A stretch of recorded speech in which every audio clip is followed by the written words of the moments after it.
અને હવે જ્યારે લોકસભાની ચૂંટણી નજીક આવી રહી છે અને 5 વર્ષના લેખા જોખા હવે માપવામાં આવી રહ્યા છે, ત્યારે ઘોઘંબા તાલુકામાં કેવો વિકાસ થયો છે, જ્યારે આ ઘોઘંબા તાલુકાને બે સાંસદો અને બે ધારાસભ્યો મળ્યા છે, ત્યારે અહીંયાના સ્થાનિકો પણ જ પૂછીએ કે આખરે આટલી સારી સુવિધાઓ મળી છે, કેમ કે બે ધારાસભ્યો અને બે સાંસદો હોય ત્યારે ચોક્કસથી સુવિધાઓ ઘણી જ મળી હોય એવી આશાઓ હોય છે. આપને શું લાગે છે કે આપના તાલુકામાં પૂરેપૂરી સમસ્યાઓ મળી છે? સમસ્યાઓ અનેક છે. આપે જે પ્રમાણે કીધું તે પ્રમાણે બે સંસદો, બે ધારાસભ્યો, એ કયો ધારાસભ્ય આવીને આ તાલુકો ચલાવે, કયો સંસદ સભ્ય આવીને આ વિસ્તાર સંભાળે, એ જ મોટો પ્રશ્ન છે. હું ભારતીય જનતા પાર્ટીના લોકોને પૂછું છું કે સંસદ સભ્ય તમારા કેટલી વાર ચૂંટાયા પછી આ વિસ્તારની અંદર ફર્યા છે, તેનો જવાબ આપે મને. એટલે અહીંયા સૌથી મોટી મુશ્કેલી જે છે કે બે મળ્યા છે, ધારાસભ્ય અને સાંસદ. અહીંયા ગાડી તાલુકા પંચાયતની અંદર અમારા સંસદ સભ્યો આવે છે, આ કોંગ્રેસ વાળા બિલકુલ ખોટું બોલે છે અને જે કઈ પ્રશ્ન છે એ તાલુકામાં બેસીને સોમ ને ગુરુવારે આ પ્રશ્નનો નિકાલ લાવે છે. એમાં કોઈ બે મત છે નહીં, પણ કોંગ્રેસ વાળાને ખોટું બોલવું છે, બસ, બીજું કઈ છે નહીં. એટલે જ્યારે કોઈ સવાલ આવે છે ત્યારે એક મોટો સવાલ એ જ બની જાય કે ખોટું છે. આપને પૂછવા માંગીશ, પ્રાથમિક સુવિધા આપના તાલુકામાં કેવી છે, જેમ કે રોડ રસ્તા હોય કે પાણી હોય, એની સુવિધાઓ કેવી છે? અમારા ઘોઘંબા તાલુકાની અંદર, પંચમહાલ જિલ્લાની અંદર એક ઘોઘંબા તાલુકો એવો નસીબદાર છે, તેને બે સંસદ સભ્ય, બે ધારાસભ્ય મળ્યા છે. એની સાથે એટલો નસીબદાર છે કે એક મંત્રી છે, અમારા એક વિધાનસભાની અંદર એક મંત્રી છે જયુદાદા, એ બી અમારા નસીબદાર છે. અને એ મંત્રી સાહેબ દ્વારા અમને ઘોઘંબા તાલુકાના વિકાસમાં એટલા બધા કામો મળ્યા છે. તમે ગામે ગામ ફરીએ જોઈ આવો, પાકા રસ્તા છે, પાણીની સુવિધા, ઘણી બધી સગવડો એવી મળી છે કે અત્યાર સુધી નથી મળી, અત્યારે આ ભાજપના આવ્યા પછી મળેલી છે. મારા મિત્રએ કીધું કે બે ધારાસભ્યો મળે એટલે ઘોઘંબા તાલુકાની જનતા નસીબદાર છે. પણ પહેલું તો ઘોઘંબા તાલુકાની આખી સીટ હતી રાજગઢની, જે આ ભાજપના પાપે તૂટી ગઈ અને એનો વિસ્તાર ઘોઘંબા તાલુકાના બે ફાળચા થઈ ગયા. અડધો હાલોલમાં ગયો, અડધો કાલોલમાં ગયો. કાલોલમાં પણ અડધો થોડો વિસ્તાર ગયો, થોડો હાલોલમાં ગયો. નથી હાલોલ વાળો જોતો, નથી કાલોલ વાળો જોતો, નથી એકય ધારાસભ્ય જોતો. પહેલા તો અહીં ઘોઘંબાનો ધારાસભ્ય હતો, સ્થાનિક રહેતો હતો અને વિકાસના કામો થતા હતા. હવે અહીં ધારાસભ્ય નથી, કોઈ લોક પ્રતિનિધિત્વ નથી, નથી સંસદ સભ્ય, નથી ધારાસભ્ય. અહીંનું હવે પ્રજા ધની દોરી વગરની થઈ ગઈ છે. અહીંયા કોલેજો નથી, સ્ટુડન્ટ થોડા ઓછા છે.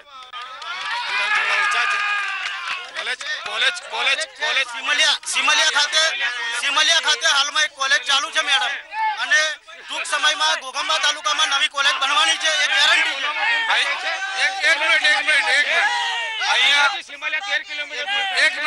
જેથી કરીને અહીંયા ગાડી કોઈ નવી કોલેજ આપવામાં નથી આવી. અહીંયા કોલેજ છે, કોલેજ નથી એવું નથી, અહીંયા મોડલ સ્કૂલ પણ છે. પણ અહીંયા ગાડી સિમડિયા ગામે 22 કિલોમીટર 10 કિલોમીટરની રેન્જમાં અહીંયા એક કોલેજ આવેલી છે. અહીંયાથી હાલોલ જઈએ તો પણ કોલેજ આવેલી છે, કોલેજનો કોઈ અભાવ છે નહીં. તો હું એમને એમ પૂછું છું કોંગ્રેસ વાળાને કે 60 વર્ષ સુધી તમે રાજ કર્યું તો તમે કોલેજ કેમ ના લાયા? તમે જ્યારે રાજ કરતા હતા ત્યારે તમારા સમયમાં કોલેજ કેમ? અમારા સમયમાં સિમડિયા મુકામે, ઘોઘંબા તાલુકાના સિમડિયા મુકામે આર્ટ્સ કોલેજ આવેલી છે.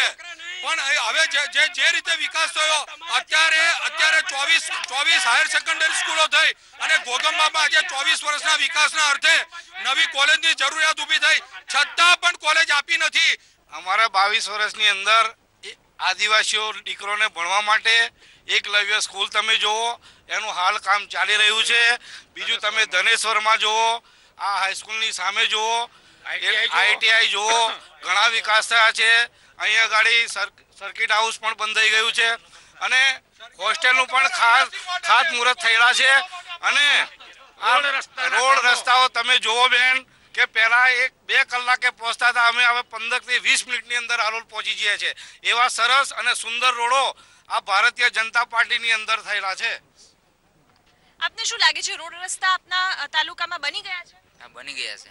રોડ રસ્તા એકદમ વ્યવસ્થિત છે? બની ગયા. પાણી મળે છે આપણને વ્યવસ્થિત? હા, પાણી મળે છે, સુવિધા પૂરેપૂરી મળે છે. ના, પૂરેપૂરી આપણા તાલુકાને પૂરેપૂરી વ્યવસ્થા મળી ગઈ છે મોટા ભાગે. અને હવે હમણાં ચૂંટણી પહેલા, આચારસંહિતા પહેલા ઘણા કામોના ખાતમુહૂર્તો થઈ ગયા છે. આપને શું લાગે છે, આપના તાલુકામાં બધી વ્યવસ્થા છે?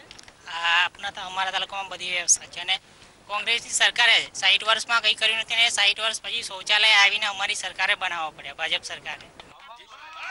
જે 60 વર્ષની અંદર કોંગ્રેસ સરકાર નથી કરી શકી એ મોદી સરકારે 22 વર્ષમાં કર્યું છે અને બહુ સારો ડેવલપ કર્યો છે. રસ્તાઓ જે હાલોલ જતી વખતે 2 કલાક લાગતા હતા, હવે ખાલી 25 થી 30 મિનિટમાં પહોંચી શકાય છે. કઈ રોજગારીની સાહેબ વાત કરે છે, પણ સાહેબ આ ઘોઘંબા તાલુકામાં એટલા બધા બેરોજગાર સ્ટુડન્ટો ફરે છે અને એમને રોજગારી મેળવવા માટે 60 થી 70 વર્ષ બહાર જવું પડે છે, પણ એક જીઆઈડીસી લાવતા નથી, એક કંપની લાવતી નથી. અને આ ભાઈ વાત કરે છે સરકારે જે ટોયલેટો બનાવ્યા છે, પણ હું વાત કરું કે એટલો બધો ભ્રષ્ટાચાર ટોયલેટ મેં કર્યો છે આ ઘોઘંબા તાલુકામાં. તમને હું લઈ જાઉં, ગામડે કોઈ રસ્તા થયા નથી સાહેબ. જે એમના મંત્રીઓ હોય, એમના ધારાસભ્યો હોય, એ પોતાનું લઈને પોતાના ગામમાં એકલા જ રોડની રચના કરી છે. બીજા તમામ ગામમાં સાહેબ રોડ રસ્તા વગર, વીજળી પાણી કશું જ નથી. ગામડે ભાજપનો વિકાસ થયો. શાનો વિકાસ થયો કે સાહેબ દારૂની હાટડીઓ ખુલી ગઈ. ગામડે જેટલા ગલ્લા છે ને બધી જગ્યાએ દારૂ વેચાય. મારા કશે જડ્યું નહીં, એમ આટલો પૈસા નહીં જડ્યા, મકાન નહીં જડ્યું. હા, મારું મકાન નહીં જડી દો, બેહો નહીં જડી દો.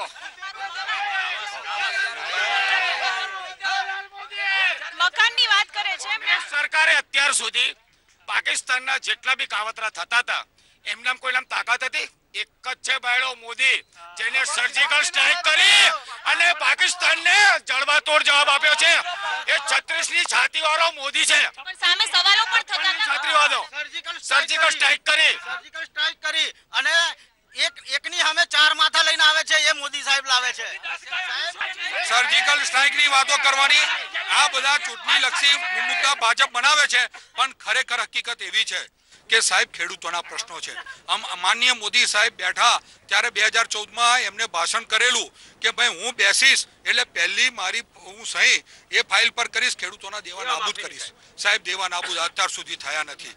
અમારા અહીંયાડી અમારા જે ધારાસભ્ય છે એ કૃષિ મંત્રી છે અને એમના અહીંથી બસો જાય ને એની પર એમનો ફોટો છે અને ફોટામાં એવું લખેલું છે ખેડૂતોને 0% વ્યાજ અમે કૃષિની લોન આપીશું. સાહેબ મારે દુઃખ સાથે કહેવું પડે, હું ગઈકાલે જ મારી ખેતીની લોન ભરવા ગયો તો મારી જોડથી 60% પ્રમાણે વ્યાજ કાપવામાં આવ્યું છે. સાહેબ ખેડૂતોના કોઈ પણ પ્રશ્નો ખેડૂતોને 0% વ્યાજ નથી મળતું. એમાં એવું છે 60% જે વ્યાજ ભર્યું પણ એ સરકાર પાછું જમા આપે છે. અત્યારે 1% વ્યાજ લેવામાં આવે છે, પણ એ વ્યાજ પરત ચૂકવી દેવામાં આવે છે. ખેડૂતો માટે તો સરકારે ઘણું કર્યું છે. હમણાં પણ હાલમાં એક ખાતાદારને 2,000 રૂપિયા નાખી દીધા છે અને દરેકના ખાતામાં જમા થઈ ગયા. સિંચાઈ ખાતા માટે પણ સરકારે ઘણું કામ કર્યું છે. આ સરકાર વિકાસલક્ષી છે. એવું માફી માંગે એમણે બી 5 રાજ્યની અંદર જાહેર કર્યું, એ બી નથી. છેતરપિંડી સરકાર તો કોંગ્રેસ છે, અમારી ભાજપ નહીં બેન. અનાજની દુકાનો છે, કોઈ પણ વ્યક્તિઓને અનાજ નથી મળતું, ભ્રષ્ટાચાર થાય છે, મામલતદારને પૈસા આપવામાં આવે છે. આ દુકાનદારો છે, પૂછો સાહેબ કેરોસીન બંધ કરી દીધું. આ ભારતીય જનતા પાર્ટીના રાજની અંદર ખાલી રેશન કાર્ડ શોભાના ગાંઠિયા સમાન છે. સરકારી વ્યાજબી ભાવની દુકાનો એ શોભાના ગાંઠિયા સમાન છે. કોઈ પણ કઈ પણ રીતનો લાભ મળતો નથી. લાભ જેને મળે એને જ મળે, નથી મળતો અને ખરેખર બીપીએલ વાળાને લાભ નથી મળતો. બીપીએલ છે અને નથી બીપીએલ માં એને મળે છે. શૌચાલય ઘેર થયા છે મેડમ. કોંગ્રેસની એક જ નીતિ છે, જોરથી બોલવું, ચુટ્ટું બોલવું. 60 વર્ષથી એકલો ભ્રષ્ટાચાર કર્યો છે. એમને નાતીવાદ ચલાવ્યો છે. ઇન્દિરા ગાંધી, રાહુલ ગાંધી એમનું પોતાનું ગાંધીવાદ જ ચલાવે છે. આ તો ભાજપની સરકાર છે. નાના કાર્યકરને પણ ભાજપ સરકાર લઈને ચાલે છે. કોંગ્રેસ જુઠ્ઠું બોલું, જોરથી બોલું. અત્યાર સુધી ભારતની 60 વર્ષમાં કોઈ પ્રગતિ કોંગ્રેસે કરી નથી. 15 લાખ રૂપિયા જમા કરાવવાની વાત હતી, એક પણ રૂપિયો મળ્યો નથી. અહીંયાના સ્થાનિકોનું કહેવું. અત્યારે નરેન્દ્ર મોદી સાહેબે આ જ્યારે પ્રશ્ન આખા દેશની અંદર ઉઠ્યો ત્યારે અત્યારે મોદી સાહેબે દરેકના ખાતાની અંદર 2,000 રૂપિયા નાખી દેવા. મારા ખાતામાં પણ 2,000 રૂપિયા આવી ગયા, એનો મેસેજ પણ આવી ગયો છે. અને આ લોકો બિલકુલ જૂઠું બોલે છે અને દેવું નાબૂદ કરીશું. દેવું નાબૂદ થશે જ્યારે નરેન્દ્ર મોદી બીજી વાર આવશે ત્યારે દેવું નાબૂદ થશે ને થશે. શું કહેવું છે આપનું? એમણે એવું કહ્યું છે કે 2000 રૂપિયા ખેડૂતોના ખાતામાં પહોંચતા કર્યા છે. પણ એના પહેલા મારા મિત્રએ પ્રશ્ન પૂછ્યો કે 60 વર્ષ આ ભાજપ સરકારે આ કર્યું, કોંગ્રેસ સરકારે શું કર્યું? તો મારા મિત્રને હું પ્રશ્ન પૂછું છું કે આ કરાડ ડેમ જે બન્યો એ કોંગ્રેસના રાજમાં બન્યો, એ ખેડૂતોની દેણ છે. પણ આ ભારતીય જનતા પાર્ટીના લોકો એટલું પણ નથી કરી શક્યા. અહીંથી 12 કિલોમીટર ની નર્મદા કેનાલ જાય છે, એનું એક પાખ્યું નથી લાવી શકતા. તો ખેડૂતોની શું વાત કરવાના? ખેડૂતોને સિંચાઈનું પાણી નથી મળતું. સિંચાઈના પાણીનો અભાવ છે, સિંચાઈનું પાણી મળતું નથી અને ખેડૂતો પાયમાલ થઈ આત્મહત્યા એમના રાજ્યની અંદર કરી રહ્યા છે.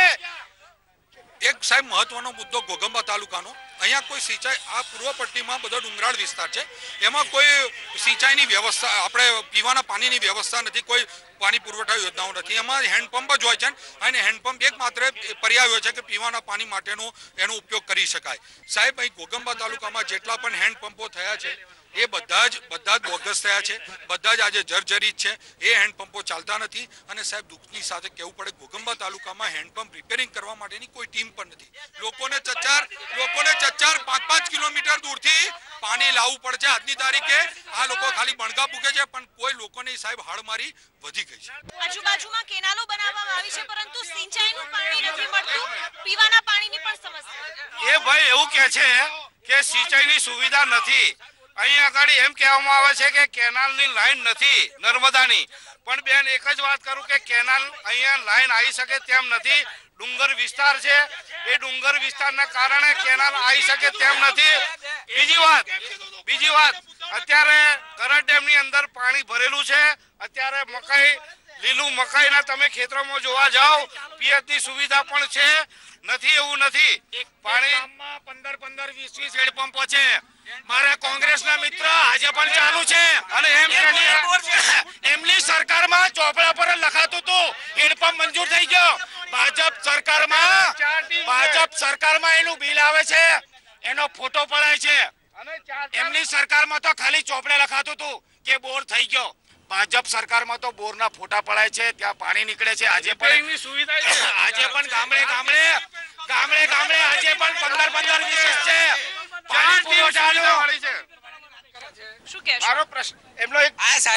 પાણી આપવાની વાત કરે છે, પણ કોંગ્રેસના વખતનો ડેમ હતો અને પાછા પાણી છોડવા માટે એમના મંત્રીને બોલાવે અને મંત્રી બનાવીને પાછું ઉદ્ઘાટન કરીને પાણી છોડે છે. પણ સાહેબ હમણાં હાલમાં ગેટમાં પાણી ચાલુ છે, એ પાણી બંધ તો કરી જો. અમે તો ડેમ બનાવ્યો, પણ તમારથી પાણી જે લીકેજ થાય છે મેડમ, એ પાણી તો બંધ કરી જો. ઘોઘંબામાં ડેમ છે, તમે કરીશું બીજું? ભાઈ તમે ઘોઘંબામાં ડેમ છે, બીજું કરીશું? અહીંથી હાલોલ જવાના તો 2 કલાક થતા હતા. ભાજપ સરકાર, મોદી સરકાર, ઓ સાહેબ આ મોદી સરકારને લીધે થયું છે. વાત છોડી દો, જુઠ્ઠું બોલું, જોરથી બોલું.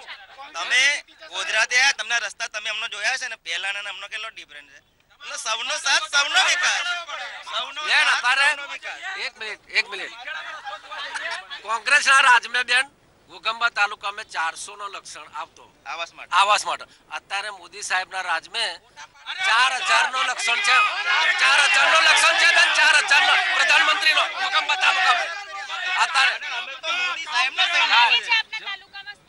અને મેડમ આ જે આવાસના જે સર્વે થયો એમાં તમામ માણસોને, આદિવાસીઓને આવરી લીધેલા છે, તમામને આવરી લીધેલા છે અને તમામને મળેલ છે આ મોદી સરકારમાં.